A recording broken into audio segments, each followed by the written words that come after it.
આ ઘટનાની જાણ થતાં જ ડુંભાલ ફાયર સ્ટેશનની ટીમે તાત્કાલિક કાર્યવાહી કરીને ભારે જહેમત બાદ પાણીમાં ડૂબકી મારી રકમ શોધી કાઢી અને પરિવારને સલામત રીતે પરત કરી હતી. આ પૈસાની શોધખોળમાં ફાયર બ્રિગેડના 2 જવાનો ઇજાગ્રસ્ત થયા હતા.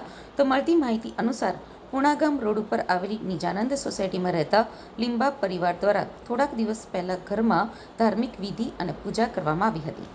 પૂજા પૂર્ણ થયા બાદ તેની સામગ્રી અને ફૂલોને તેમણે કબાટની અંદર તિજોરી પાસે જ રાખી હતી.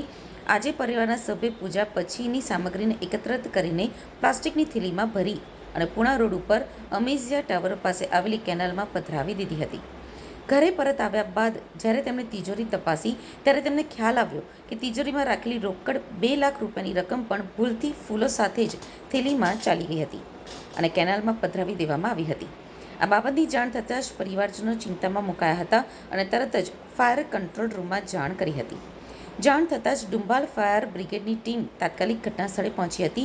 ફાયર સબ ઓફિસર સુનિલ ચૌધરીએ જણાવ્યું હતું કે ફાયર બ્રિગેડના માર્શલોએ કેનાલમાં ઉતરીને પાણીમાં ડૂબકી મારી શોધખોળ શરૂ કરી હતી. પાણીના પ્રવાહ વચ્ચે પણ ટીમે ધીરજ રાખીને સર્ચ ઓપરેશન ચાલુ રાખ્યું હતું.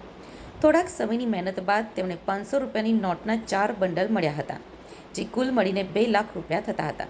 શોધી કાઢેલી આ રોકડ રકમ ફાયર બ્રિગેડની ટીમે લીંબા પરિવારને સલામત રીતે પરત આપી હતી. જોકે આ શોધખોળ દરમિયાન ફાયર બ્રિગેડના 2 જવાનોને કાચ લાગતા ઇજાગ્રસ્ત થયા હતા.